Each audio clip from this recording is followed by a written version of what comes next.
Hey guys, welcome back to my channel Srilatha's delicious recipes. ఈ రోజు నేను చూపించబోయే రెసిపీ వచ్చేసి చిక్కుడుకాయ టమాటో కర్రీ అండి. మరి ఇంకెందుకు ఆలస్యం, చాలా ఈజీగా సింపుల్ గా అయిపోయి ఈ చిక్కుడుకాయ టమాటో కర్రీ ప్రాసెస్ చూసేద్దాం.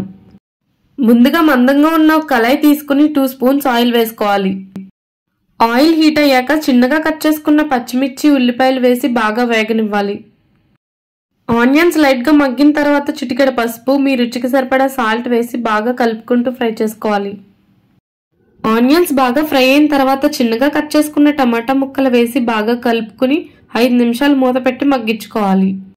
5 నిమిషాల తర్వాత మూత తీసి చూస్తే చూడండి, టమాటాలు బాగా మగ్గిపోయి. ఇప్పుడు శుభ్రంగా కడుక్కున్న చిక్కుడుకాయలు వేసి బాగా ఉడికించుకోవాలి.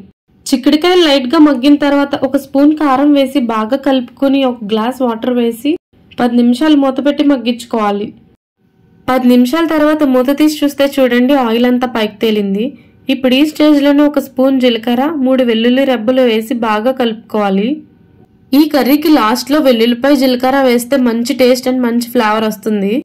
ఫైనల్ గా పైనుంచి కొత్తిమీర జల్లుకుని బాగా మిక్స్ చేసుకుని ఒక బౌల్లోకి సర్వ్ చేసుకుంటే అంతేనండి, ఎంతో టేస్టీగా ఉండే చిక్కుడుకాయ టమాటో కర్రీ రెడీ.